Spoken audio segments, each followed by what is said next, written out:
Okay.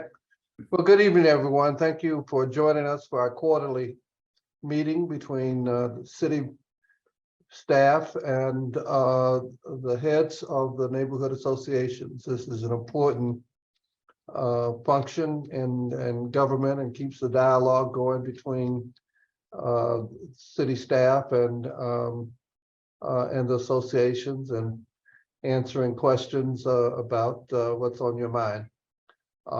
We have, as we have in the past, we ask you to send us some questions, and so that we could give them some thought and respond to you. Those questions and answers have been provided by Alex, and we can please review them, and if you have some follow-up questions tonight pertaining to our answers, that would be a good time to discuss. We have allotted, I guess this goes until 7:30.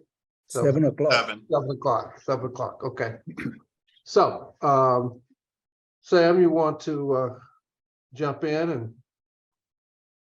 Absolutely. So good evening, everyone. I just want to run through a few city updates for you all, and then we will go right into our conversation for the evening.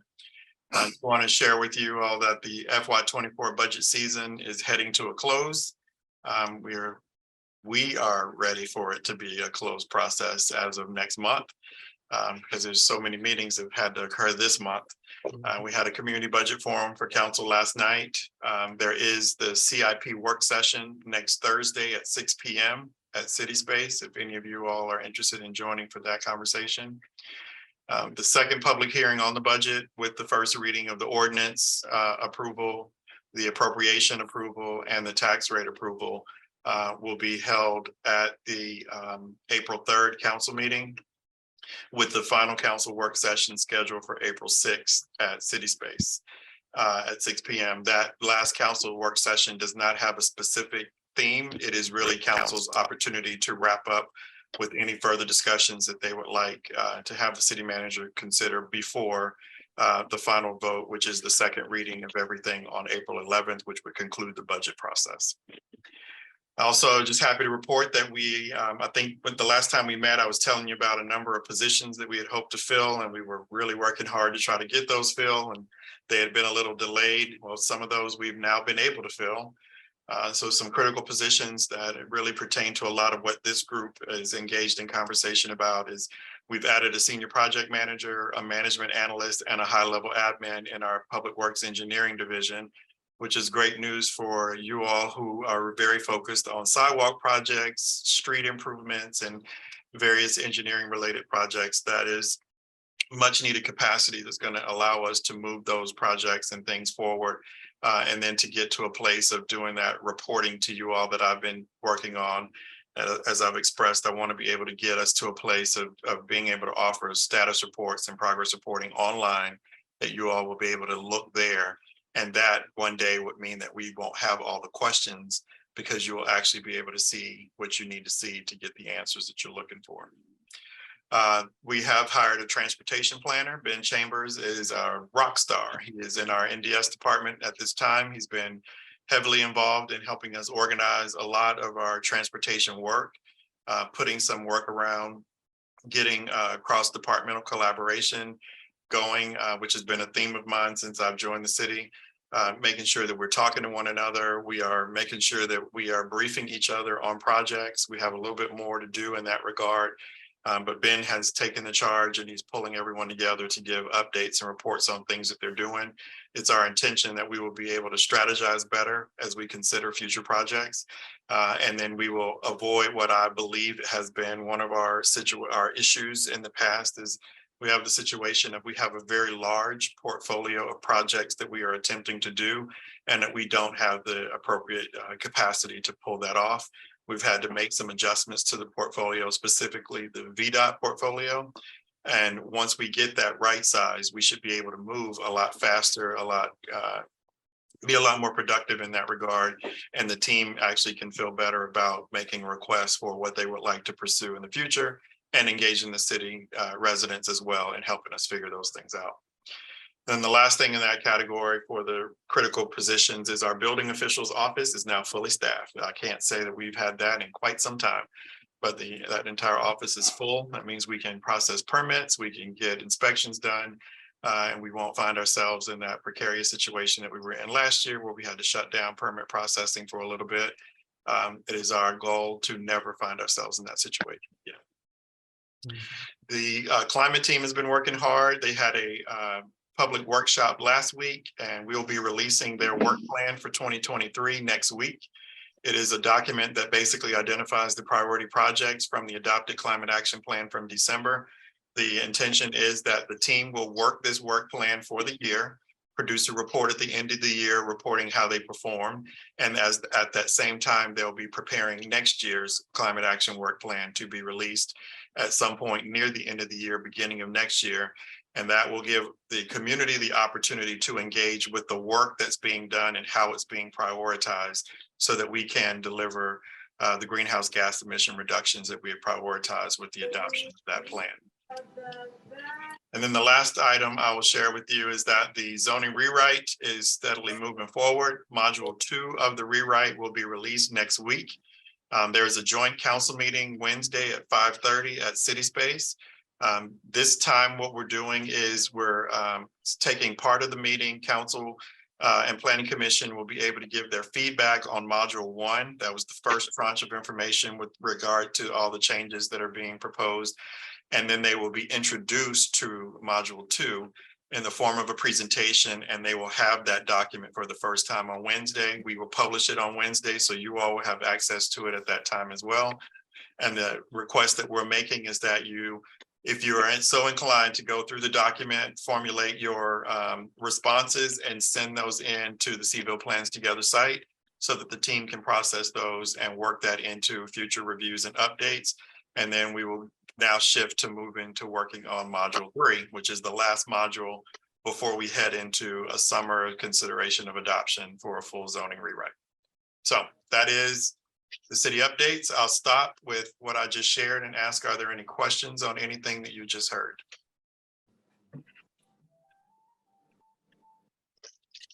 Great. I love that you don't have questions. So that means I told you enough good information. All right. So Ethan, you're going to be talking to us about snow route priorities for pedestrians and bikers, I understand. Yes, and thanks for carving out a little bit of time.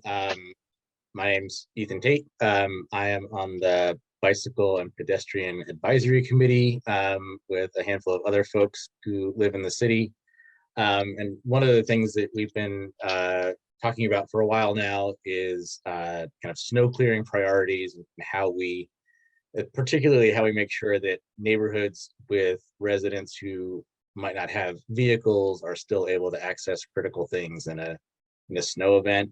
I think we would all acknowledge that it would be really nice to have every square inch of sidewalk and road cleared within 15 minutes of the last snowflake falling. I understand that heated sidewalks are not in this year's budget, so we're going to kind of go with a plan B on that, and just kind of really work with folks within the city hall to help come up with the priorities on a neighborhood by neighborhood basis.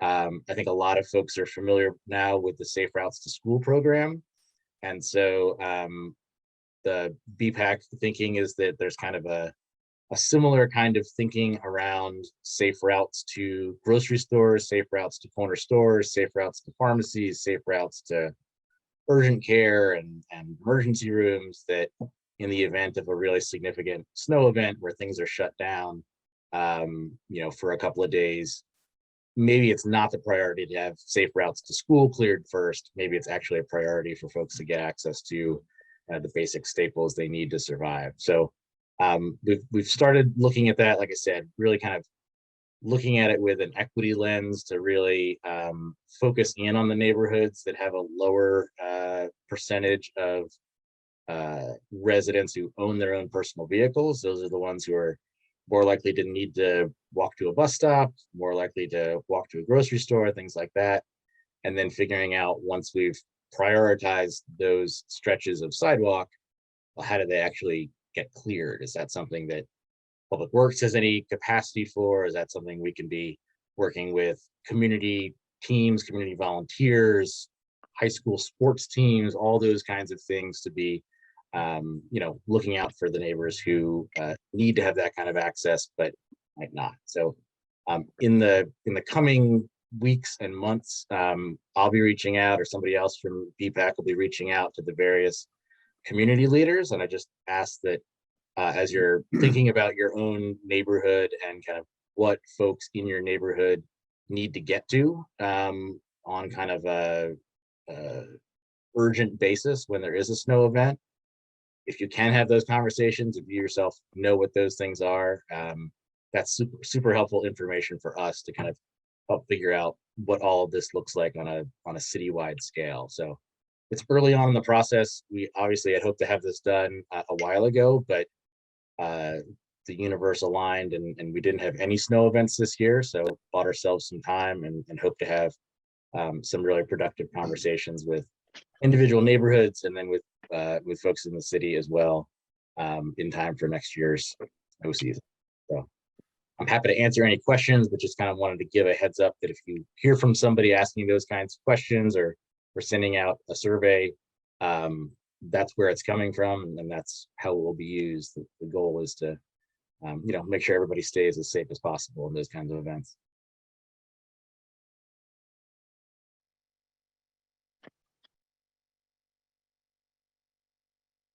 Okay, great. Does anyone have any questions or comments in regards to that?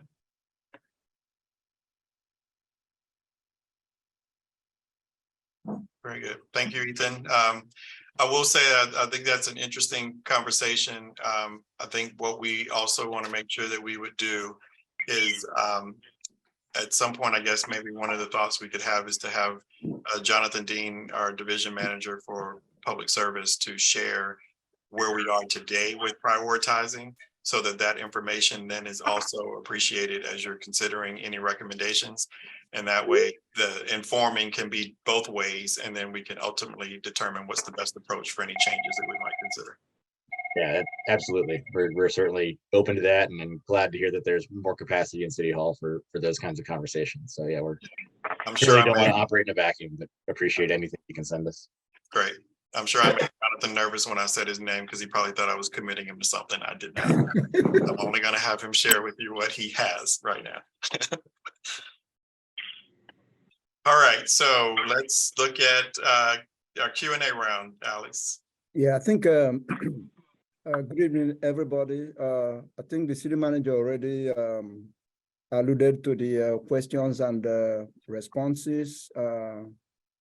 The document was sent to everybody ahead of this meeting. So if there are any questions or follow-up questions, staff will be glad to respond to that. If we can't find the questions, right? If you can't answer the question right now, we'll be glad to go back and do some more research and provide you the answers. So there, you all received the email with the questions that were submitted in advance. We would allow you to submit those questions later if you still have them, of course, and we can get answers back to you. There was one question that was submitted. I don't know that I understood the question to be able to give the answer.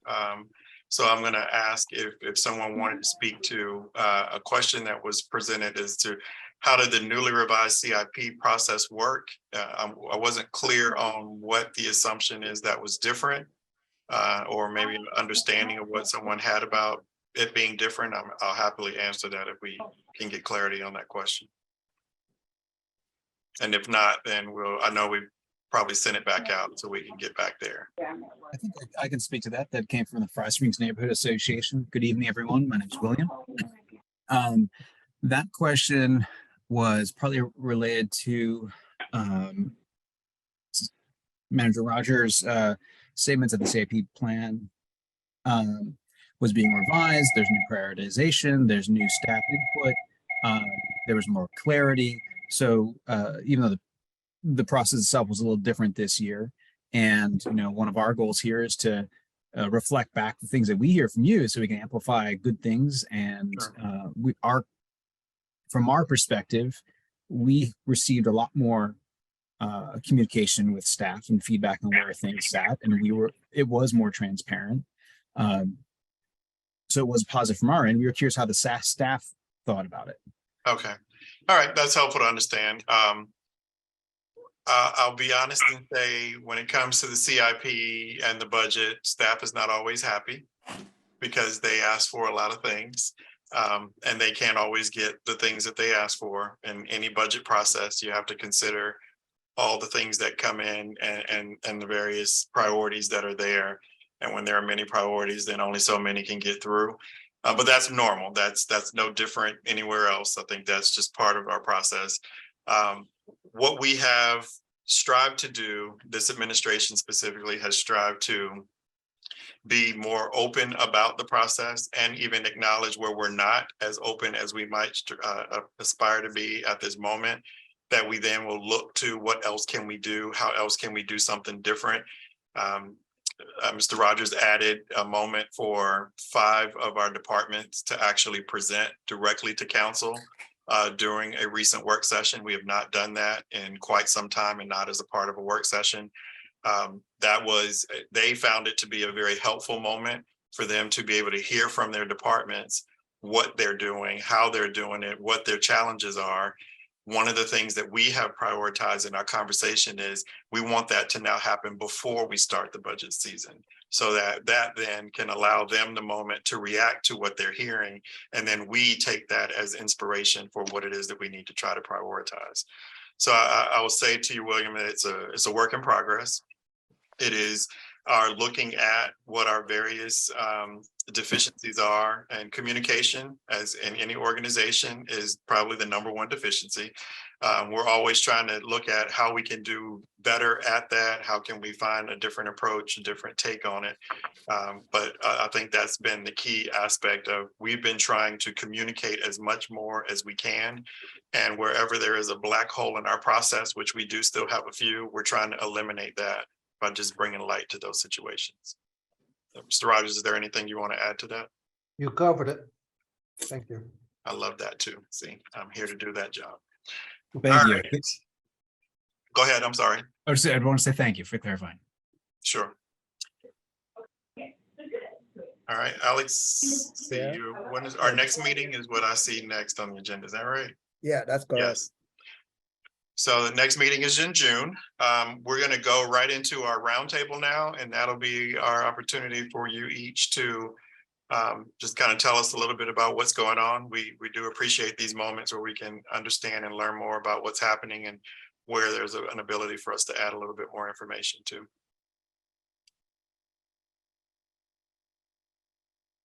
All right, I see Jonathan sent a question. Why don't you just tell us your question? And then you can start with your report. Sure. I was wondering, a source of frustration for those of us in the Little High neighborhood is that, we haven't, the city's website does not officially include us, or inconsistently includes us at best. There are a couple of pages on your website. That was a page, I gave the link in the chat. Neighborhood connections, Charlottesville's 18 neighborhoods were not included there. You've got a neighborhood association map, we're not included there either. And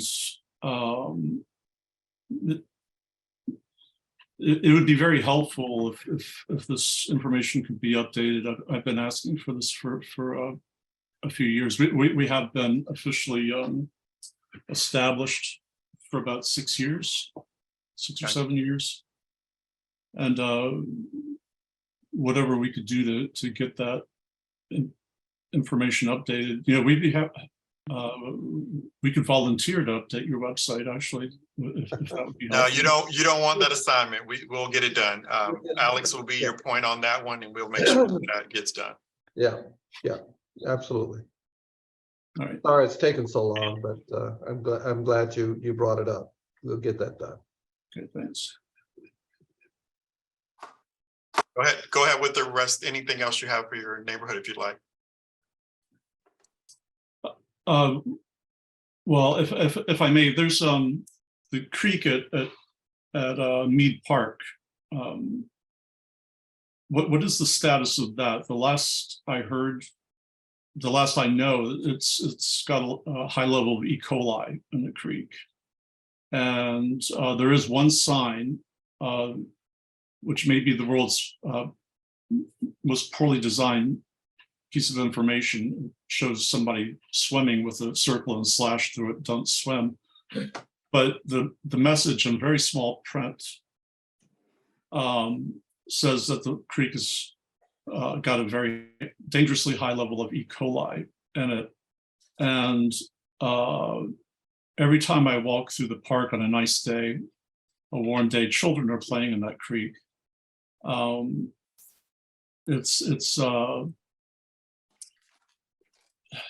If the level of E. coli is still very high, we need better signage to make sure that children don't get into the creek and play. Yesterday, when I was walking through the park, a dad was sitting along the creek bank in a lounge chair, and two girls, apparently his daughters, were frolicking in and out of the creek. And I've asked a lot of people, have you seen the sign? Do you know? People don't see it. It's a tiny sign for a big area, and the information is just not clearly presented. And I do worry about children, especially coming into contact with E. coli. If the levels are still high, I don't know if testing has been done recently, and if the levels are still high, is anything being done to try to clean it up? Okay, we'll dig into that one for you. But and to piggyback on that, the Fairway Avenue Bridge that goes over Mead Creek, that it seems like there was some sort of a spill, or there are like the big foam roll sitting on top of the water with sheets on top of it. I haven't seen anything from the city about what happened there. I mean, it looks like an oil spill or a fuel spill or something like that. But if there's anything that's kind of beyond the normal bacteria issues, that might be nice to know as well. It's mineral oil from transformers that were damaged in a car accident at the Centara new place on High Street. Thank you, Mr. Halbert, for bringing that up. So I shot a text while the previous speaker was bringing up the E. coli issue to my environmental sustainability division director, division manager, to get some information on that. But Mr. Halbert's correct. The car accident hit a light pole, the transformer smashed, released oil. It happened early in the morning. Great thing about that was Dominion was very responsive. They reacted to it with their mitigation contractor to put those booms down to catch all the oil in that. And that incident has also been reported to the state DEQ, so they are aware of it as well. But once I get some more information on the E. coli levels in Mead Creek, then I'll make sure that information is put back out. Who was that caller, so that I can make sure I can get the information to you? That was I was the one who expressed the concern. Okay, Thank you very much. no problem. And we'll also need to take a look at the signage, Stacy, just to revisit that one and determine, what more can we do? What more should we do? And definitely helping people understand that they probably should not be in the creek if it's still. Well, we've also, environmental sustainability has also reached out to communications and the emergency manager to determine a protocol for a type of announcement whenever we have a spill or a damaged stream with E. coli or whatever the incident may be. And they've come up with different protocols depending upon it. So if E. coli was still an issue, then some of that protocol that they've implemented should have done some form of notification. So I'd like to just get some more clarity on the levels of E. coli, and like Deputy City Manager said, what we can do about the signage. Thank you. And we're gonna capture moments like this, the details on these things as a part of a resolution, and we'll be able to send that out. Alex will get that out to everyone so that you can be made aware of what we've discovered. That's for everyone's benefit, since everyone travels around the city to appreciate all the different amenities. Mr. Halbert has his hand up again. All right,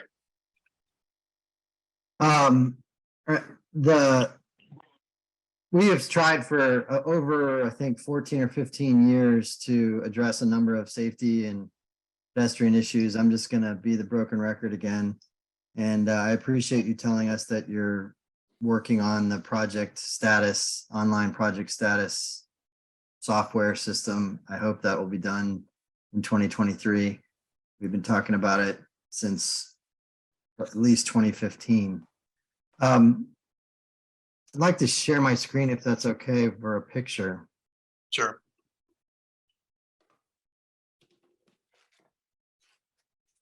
This is JPA just down from Dirty Nellies, just past the Free Bridge, looking south.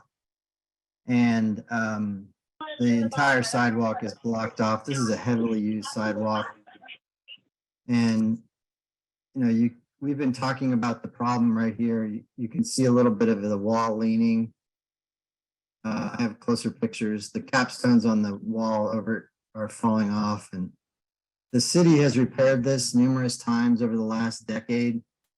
And we have a 12 or 13-year email chain documenting the conversation of who owns this wall.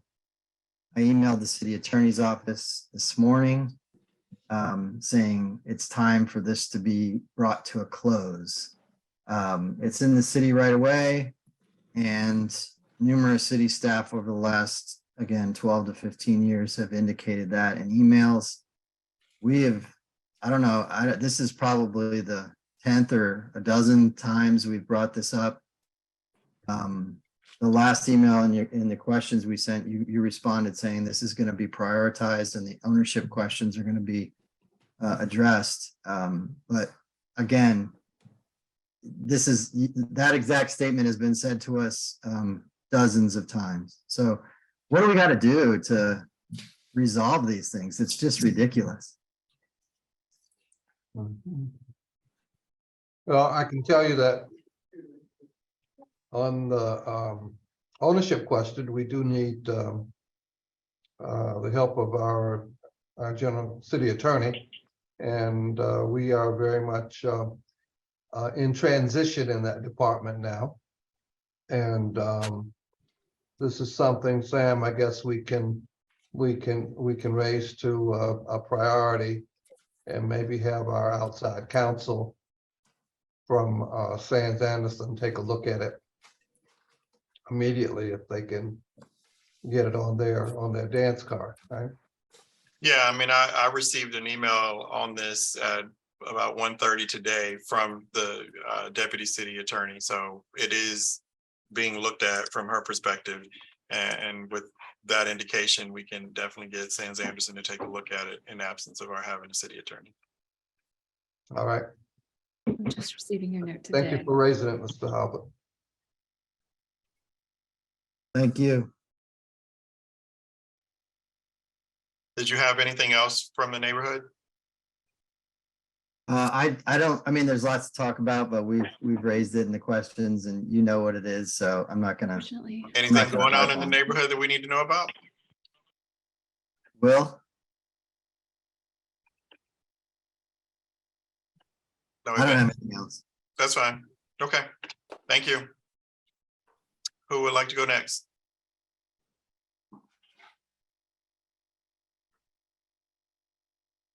I'll go next from Audrey Dannenberg, Lewis Mountain Neighborhood Association. Hi, everybody.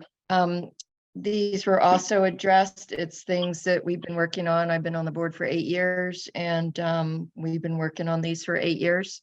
And again, I understand funding is an issue and priority is an issue, but I'll just bring them up here just for the sake of bringing them up again.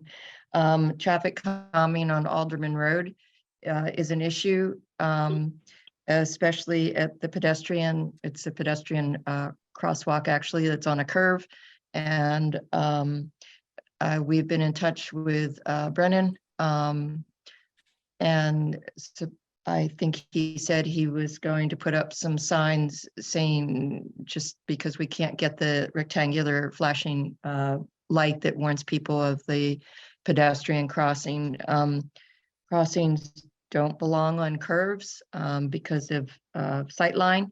An orientation and mobility specialist training people who are visually impaired how to cross streets, and you can't listen to the sounds on a curve and know that cars are coming because there's a curve there. The sound is deflected. So something needs to be done with the pedestrian crosswalk on Alderman. And if we can get at least signs up that say that's there, that would help. The capital improvement projects for the flooding on Cameron Lane has been an ongoing issue, and Mr. Sanders already responded to that it's a funding issue. And we're working on traffic calming again for Thompson Road and Lewis Mountain Road with all the cut through traffic to avoid the F intersection at Ivy and Emmett. So same old. And the other thing, questions for neighborhoods, we're redoing our listserv, and if anyone would like to send me what platforms they use to do a neighborhood listserv, I appreciate input. We're looking at redoing ours again. That's all. Thank you. And I would like to just add, I missed an opportunity to also celebrate a moment of achievement in that we have an assistant traffic engineer again. And we are in the last remaining moments of hiring a traffic inspector to add the necessary capacity to the traffic engineering section. So that in itself, with a little time, will lend itself to expanded capacity and some additional things coming out. So I just wanted to share that with you as well, because I missed that opportunity earlier. Do we have a pedestrian coordinator yet? We do not. I think we're in the process of advertising. So we are looking to fill that, the bike ped coordinator position, so that person then also will work in coordination with the Safe Routes to School coordinator, who is now on staff permanent full-time, which is another additional improvement that we've made from a capacity standpoint. Sam, Excellent. just to update on that, we are in interviews for the bike ped coordinator. We've already done 2. I think we have 1 more left. Great. So we're very close to having that done as well. Excellent. Could you post their names on chat? Could you post the names of your new assistant traffic engineer and traffic inspector? The traffic inspector we do not have yet. That one will just be posted, but I can post the assistant traffic engineer name. Yes. Thank you so much. Great.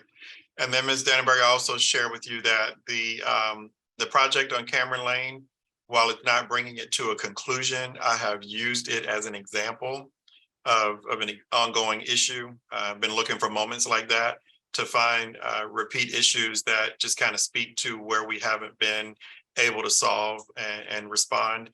So I just want you to know that I'm using that, which is always good if I use examples, because then we want to fix those examples for sure.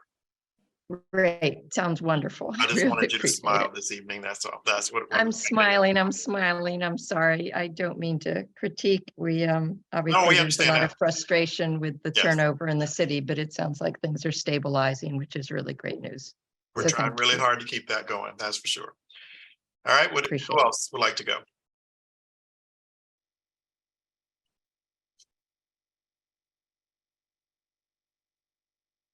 I'm happy to go for the Martha Jefferson neighborhood.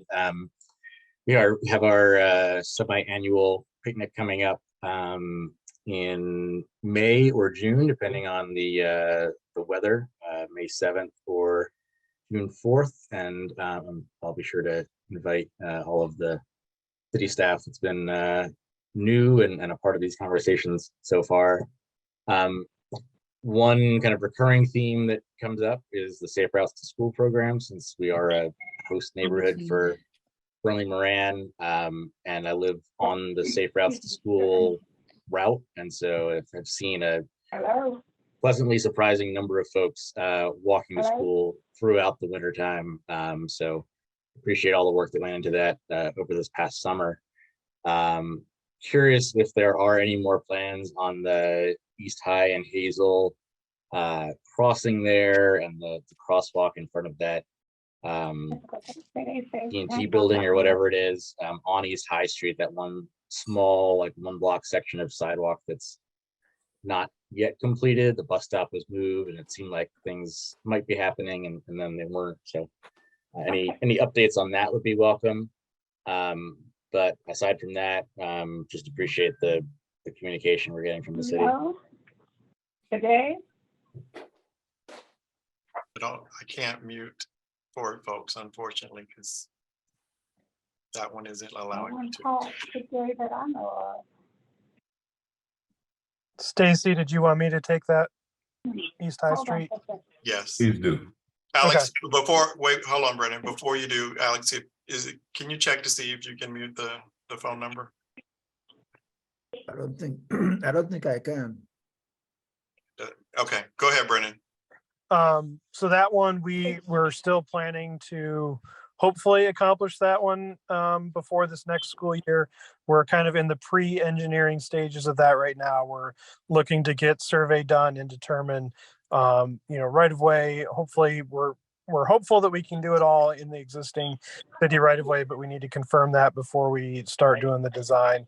It's a simple enough design. We're hoping that we can do it in-house, but if not, we'll have to go through our on-call consultant to do that. But that is currently in the works and hope to be done relatively soon. Yeah. Great, thanks. I mean, it's not necessarily on the Burnley Moran Safe Routes to School route, but it is a spot where a lot of students wait for a bus down there on East High Street, older students going to the high school. Right, okay. Yeah. All right, you have a good evening. Yes. Can you please mute your phone, whoever that is? Yes, ma'am. I've just texted her. Thank you. No, ma'am. I did as well. Thank you. All right. I was catching the voice. I think I know who it is, but okay. Let me just kind of go back a little bit on the bus stop being moved, just to fill in the blank there. We moved the bus stop because we were aware and have seen repeated dangerous activity with the location of the bus stop being right in front of Charlottesville Glass and Mirror and between there and Jack and Jill, with cars going around any bus that was stopped. So moving the bus stop to where it is prevents that from continuing to be the threat that it had been posing. So ideally, our priority was to get that out of.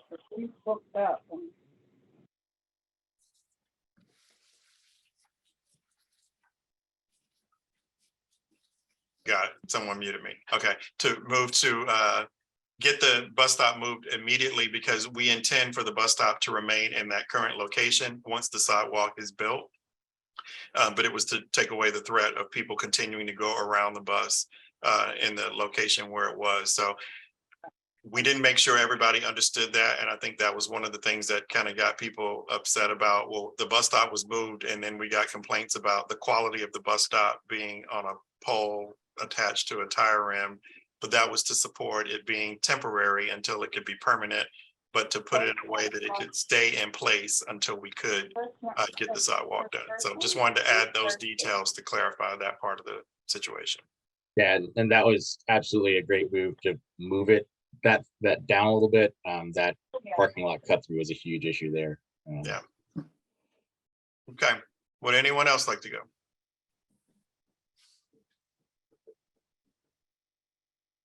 I'll go. Hi, it's Diane Dale. I'm on the steering committee for the comprehensive plan update.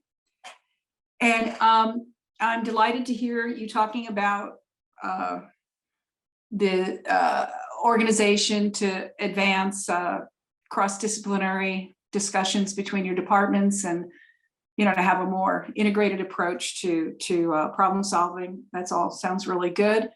I'm wondering, and this may be something that perhaps you can think about and come back to us, in the next meeting, or maybe you can address it now, is, but as we look at the zoning modules and the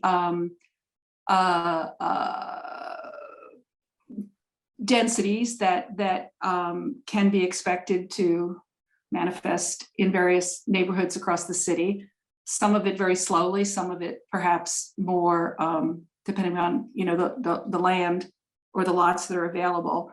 Obviously, the density is going to have impacts on services such as transportation, infrastructure, schools, et cetera, fill in the blanks.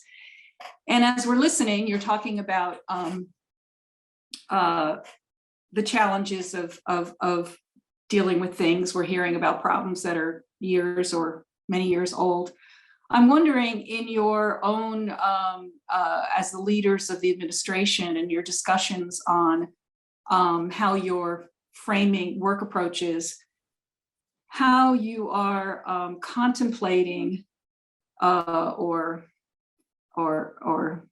designating how the city services that have not necessarily been updated concurrent with the land use plan and the zoning, how you plan to mobilize to respond to new densities and therefore new demands on levels of services, how that will happen so that the city is not in a what I've heard in reactions to the plan, you know, concerns that the city will be only in a more heightened, prolonged, perpetual reactive mode. And again, this may be something you need to think about or talk about and come back to, but I think it would be great for this group of people to know, but also for those of us who engage with the neighborhood communities to be able to talk about it and have some wisdom to pass on to address that concern. I think it's a great question, and I'm going to do both. I'm going to respond a little bit now, and then I will tell you what I have been thinking about based on internal conversations that we've been having. So the good thing is you haven't caught us flat-footed, not having already thought about this a bit. It is a real concern. I think what I recognized in my arrival here with the very, very significant things that we had underway with the complete zoning rewrite, future land use map, and comp plan all happening at the same time. I found that to be amazing. I found it to be interesting. And I also found it to be scary because it's a lot. It's going to bring forth change. And after then spending time in the role, diagnosing a series of problems, and again, we accept and appreciate the fact that you all are bringing to light problems that have been persisting for 10, 15 years. I want to put a stop to that. That's why I'm here. But it is a real problem that we face with the changes that we're proposing. If we don't fix where we've been falling down on the job, not necessarily being able to connect all dots and get everything done, then what you described is likely to result. We will always be in catch-up mode. We will never be able to anticipate what all we should be. And I think that's really the work that we're doing right now. Our position on this is we've got to think forward. These efforts are about forward.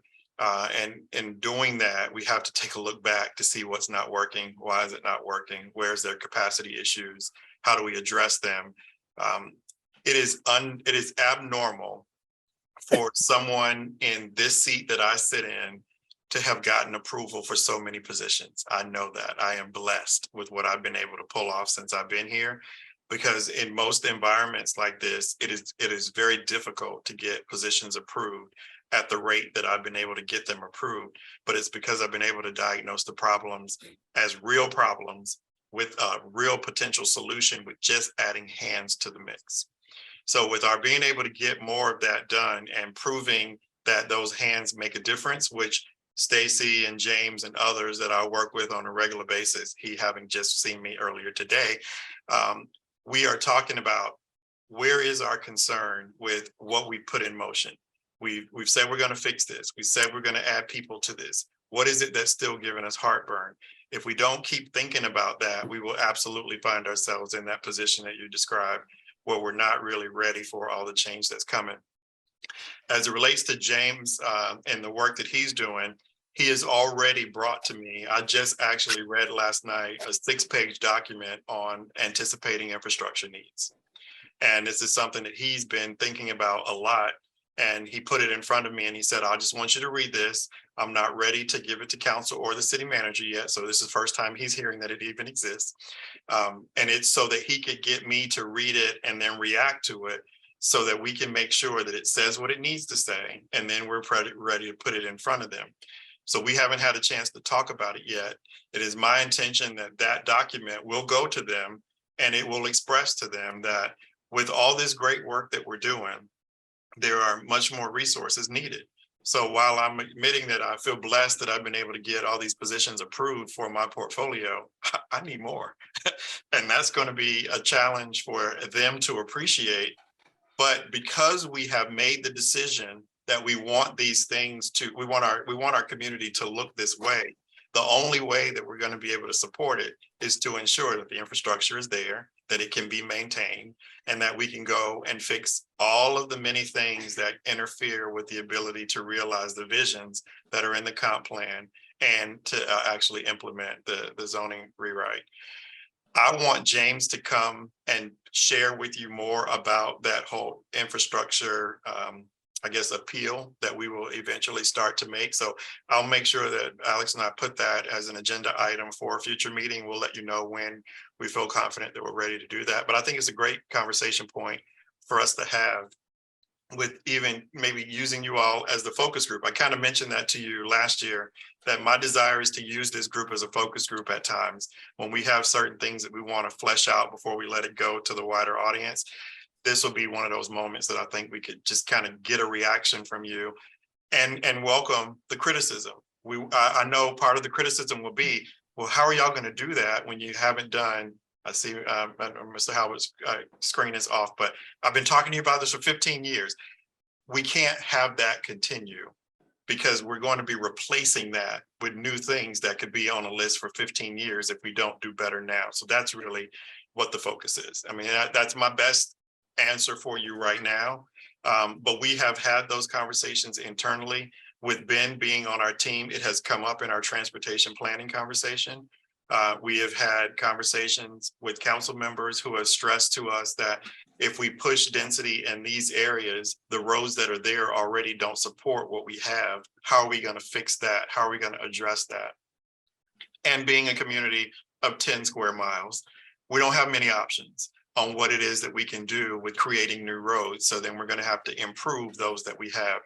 So it's a hefty price tag eventually that we're going to have to produce and put in front of council and the city manager for consideration.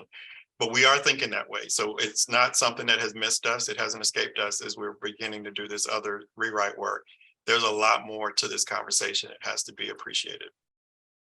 That's really great to hear. And I'm glad to even hear you say there are many roads in this city that cannot, as they exist, deal with the density that exists, let alone the density that may happen on those roads. So it's great. I think it would be very helpful for people in the city to be aware, you know, even if it's just an article or whatever in the newspaper, that we're talking about this. We're thinking, because the fear, because it's not really addressed out there.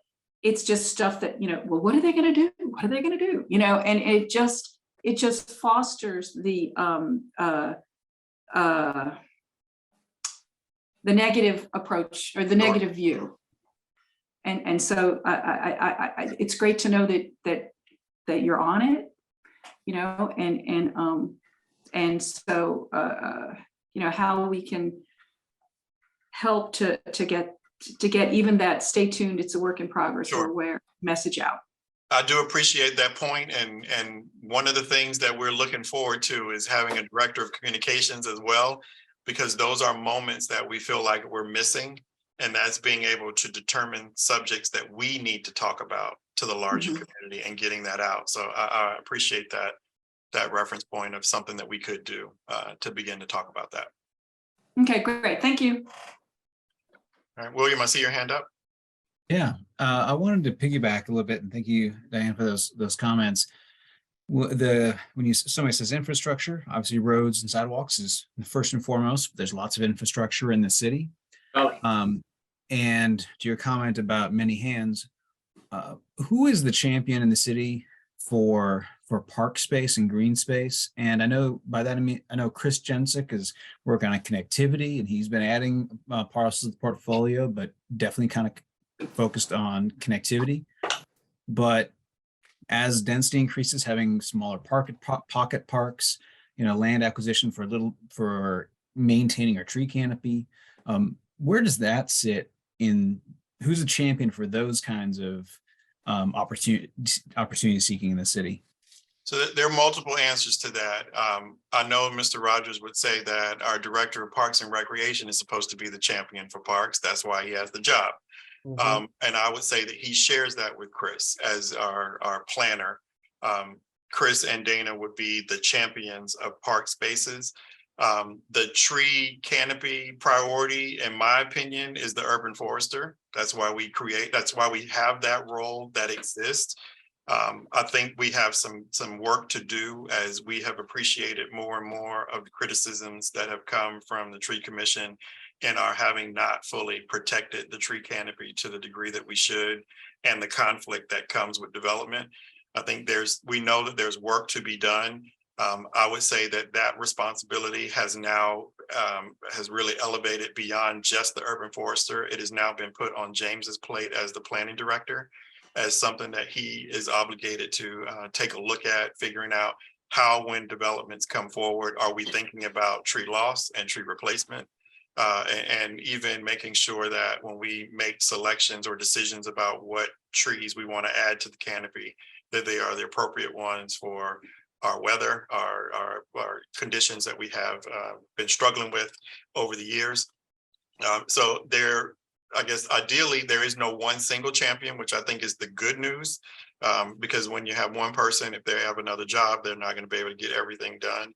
But the true champion for parks is supposed to be the parks director, for sure, who is supposed to live all day, every day, thinking about what do we have, how well is it working, what more do we need, and who are we missing? Okay, thank you. All right, anyone else? Yes, we need to protect the trees, Aben. Thank you.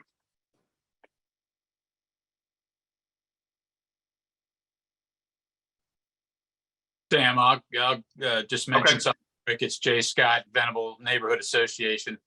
Just wanted to let everybody know that we're going to have our annual, postponed for a couple of years for obvious reasons, but we're having a spring fling / Earth Day on April 22nd. Hopefully rain date, not a rain date, but the 23rd if necessary, but the 22nd at Venable School.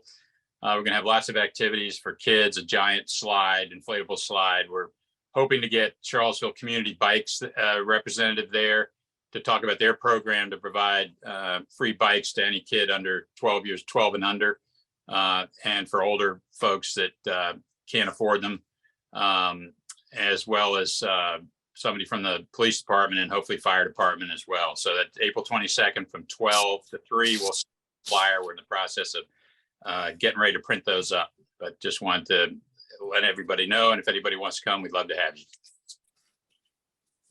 Very good. Just like to give an update on Mead Creek. The E. coli levels in Mead Creek are low per testing that was done earlier this month. We'd like to also get another, and that signage can come down, but we're going to do a comprehensive email that's going to speak to the levels, speak to the testing that we want to do to follow up, and also to our efforts to produce a webpage to be able to give some more, give more front-facing information on these different issues when we have spills or incidents to our water bodies. Good. Thank you very much. If you don't mind me jumping in, thank you, Stacy Smalls. That's excellent. Great.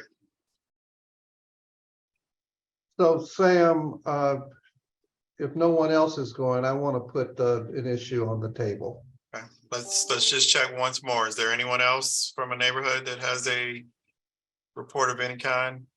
Mr. Groff, I will just tell you that I did speak to the acting parks director, and we're going to be ready to move forward on the adopt a spot scenario that we've been talking about by email. There are 2 raised hands.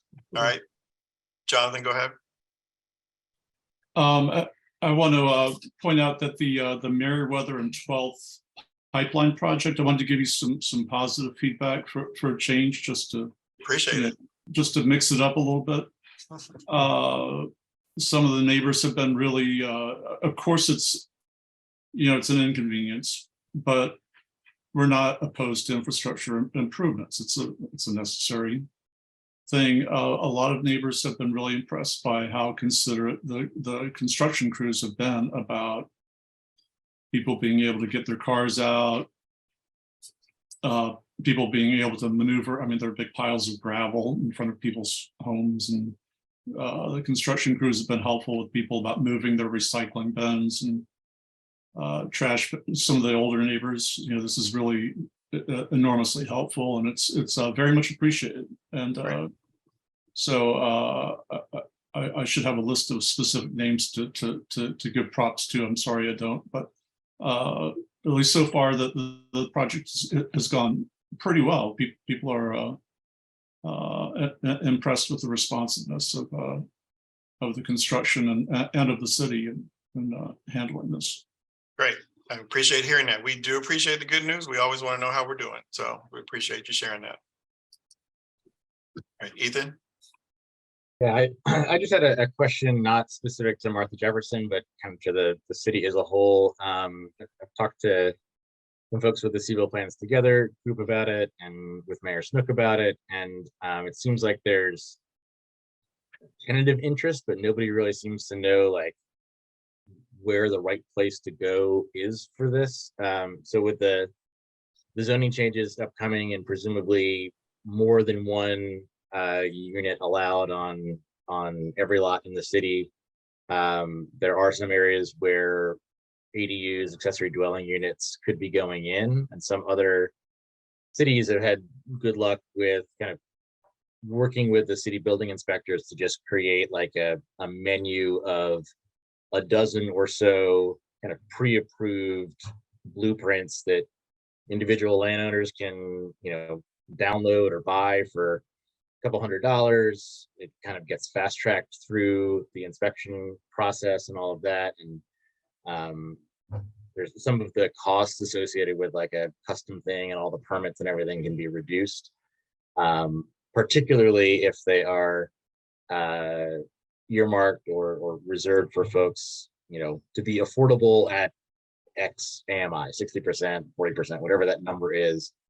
They can be fast tracked or even financed through those kinds of programs. And like I said, it seems like there's some tentative interest. Mayor Snook said that it was like part of his campaign 4 years ago. But it seems like it's one of those things that's like out there as a decent idea that has worked other places, but I just wasn't sure if there was any reaction among like the staff that presumably would have to deal with making that work. Are those conversations happening? If not, like, who should we be talking to try to make a plan like that come together? Yeah, I will be honest and say I don't know for sure if that conversation is happening. That doesn't mean that it's not. I think that's the kind of thinking that I know our planning director has. James thinks that way a lot in trying to figure out what are some more innovative things that we can do. And he's had to really embrace this whole ADU concept in a big way for the many different challenging types of conversations that have come for and against. I'll check in with him and see where we are. I know that it would require one of those cross collaboration type teams to really look at that and digest that. Our city engineer would have to be heavily involved in that for appreciating all of the various things with stormwater and things of that nature that we have to consider as well. So I'll check in on that, and then maybe we can give you an update in our next meeting as to where that has turned into something, and look for opportunities to plug in to external conversations as well.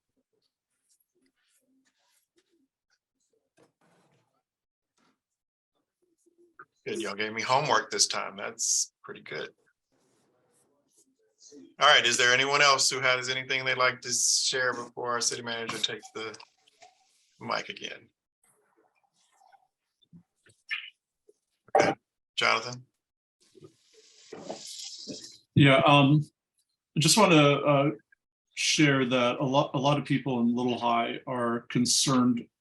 Well, first of all, they very much are in support of affordable housing, but they're very concerned about what's happening to people who live here now, who are facing, increasing rents and higher real estate taxes, and feeling pressure to move out of the city. We have a lot of, in Little High, we have a lot of people whose houses are worth a lot of money, but it doesn't have any reflection in terms of their actual cash flow. And there are people who are feeling the pinch and pressure to leave the city. And I just wanted to put that out there, that a big part of affordable housing is keeping the lower income people that who are currently renting and even own houses that are worth a lot more than they used to be, but still has nothing to do with their actual cash on hand. Anyway, I just wanted to put that out there. Sure, and I'll share that we battle with that concept all the time. I have that in my portfolio. That's what Alex's focus is in the Community Solutions Office, is the crunch that is felt with our real estate tax rates and the various other contributors to what's making it challenging. We are looking at tax relief that has come up more recently. Our Commissioner of Revenue joined a team of us in a conversation with neighborhood residents, specifically experiencing the crunch, so that we could hear firsthand what's going on there. It has inspired us to try to figure out what more can be done with our existing programs. One, in that we don't have a money problem in that particular category today. We have always been able to meet the needs of those who apply that are eligible. But there's a question of, does that mean that there's still money available that we could do some tweaks and get even more people in? So I think that's part of what we had as a takeaway, as well as trying to figure out, is there anything else that we would like to then bring to the city manager and to council to consider? So we appreciate definitely hearing that, because we know that that's something that a lot of people are dealing with on a regular basis.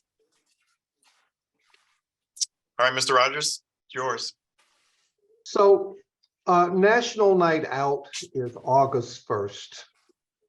I understand that it's been at least 3 years, maybe longer, since this community has participated in National Night Out.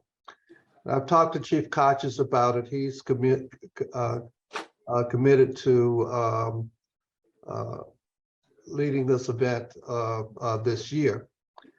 And my experience from previous cities is that it's a wonderful way to connect neighborhoods to the police department and to city leaders in the city. What we did in Petersburg on National Night Out is we put the city cabinet and council members on different trolleys, and went to neighborhood associations, across the city, and were able to interact with the residents, and most people did some kind of barbecue or provided food, and we communed together, etc. So we're hoping to do that this year, and we're hoping that to find the best medium for the neighborhood associations to participate. And so we'll be getting back to you on that. But I don't think Alex, we don't have another, do we have another quarterly meeting before August? Yes. Yes. June 15th. Okay, all right. So we'll have more information on that, but I wanted to raise that as something that I think is a great opportunity for the neighborhood associations and the city to interact on that night. All right, so with that, we don't have any other updates or announcements that we needed to share. So if there is nothing else, then we would just say our thank yous as normal for joining us. We definitely appreciate the feedback. We accept the criticism and we know that they come when they need to come, and we expect you to share them with us. And we will continue to do our best to meet your expectations. Thank you all. Thank you all. Have a good night. Thank you. All right, thanks.